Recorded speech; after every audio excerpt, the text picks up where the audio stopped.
We work with early stage companies and we get new technologies and understand where they're at, try to help them commercialize and get to scale. You get through your first year and you hit certain goals, but you're not building the foundational elements that are going to make you a long-term successful company. Do you have a clear story? Can everyone across your organization tell the same story?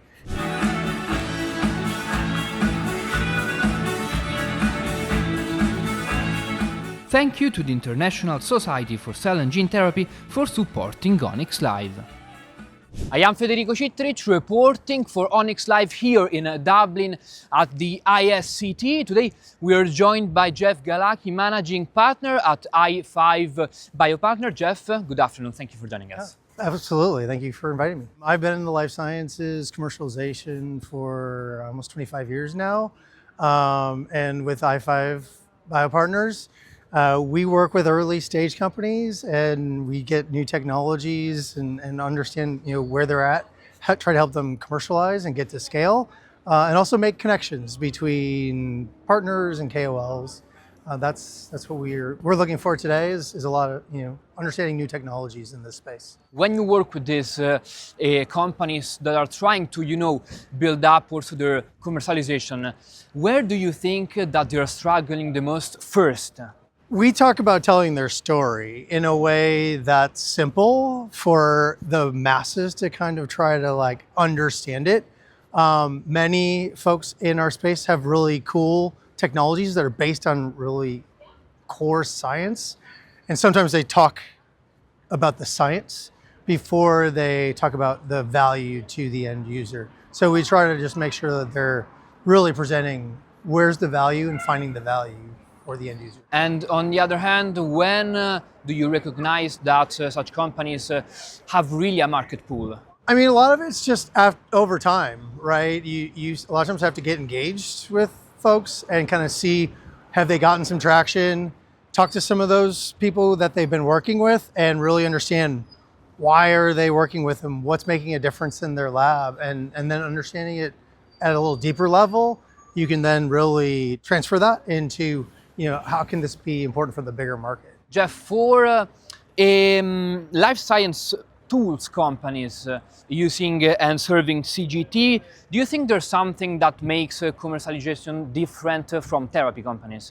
The last point really that we wanted to make was that when you're trying to take a tools company and really get to where they're making an impact in the market, there's a lot of variables. And so it's not always easy to know, have you made a big impact? And so you have to show it in a lot of different ways. And that just takes time and dealing with and working with a lot of different collaborators. Again, versus like a therapy where if you prove that something is a good therapy, it's sort of a simpler way to know that it's working. The tool space, it can work in one lab really well, and in the other, it doesn't. In i5 BioPartners website, there's a whole section about the build versus outsource decision for scaling life science companies. In CGT, why is that important? And also, how should young companies decide what and when to build internally and what and when to partner for? Yeah, I mean, that's the thing we talk about, trying to stay a company for a long period of time. A lot of times what we see a lot of times is people going out and they're getting a BD manager because they need revenue in the door, right, as quickly as possible. But that can just lead to you get through your first year and you hit certain goals, but you're not building the foundational elements that are going to make you a long-term successful company. And so sometimes after that first year, then you see companies churning to try to get back to well, how do we build all of our pipelines and how do we get more and more people coming in the door? And so that's what we usually focus in on is if you don't have all of your whole story in place, then think about building that foundational element for commercialization before you go and start hiring a bunch of commercial people. That's one of our key areas where we like to try to get people to say, do you have a clear story? Can everyone across your organization tell the same story?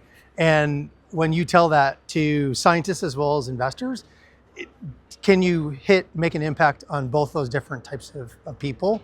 If you can't do that, then the story isn't simple enough for you to scale. As CGT tools and technologies globalize, how hard do you think it is for small companies also to build the networks across all continents, which are really different? Yeah, it's a huge problem. I mean, I think it's the cool part about the tools space is that it's a small community.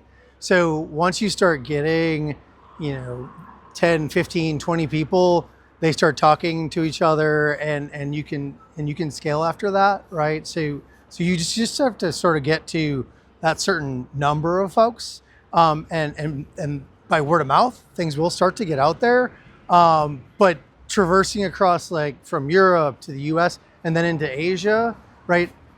In order to really truly scale, a lot of times you have to have partners. You need to know the cultures. So like, a ton of work goes into scaling commercially and really getting into the distribution networks. And that's a huge challenge for small companies to manage.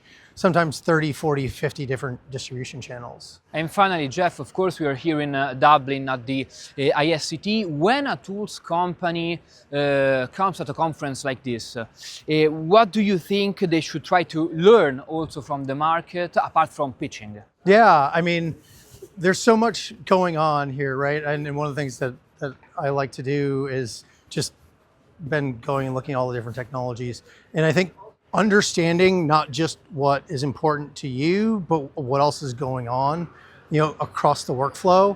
So from the very beginning of when someone touches the sample to when it's completed, even if what you're doing just sits within a small space, you really do have to know all the different things that are going on, because that's the only way to really truly understand, like, how big of an impact is what I'm doing going to make on the full workflow. Because to be honest, the people who are doing the work, they have a full day, right? And you have to think about it from their perspective. Even if you have the best technology for that one piece, it's about how is it going to impact their full day. Yeah, that's good advice. Jeff, thank you very much for your time and for your insights. Thank you.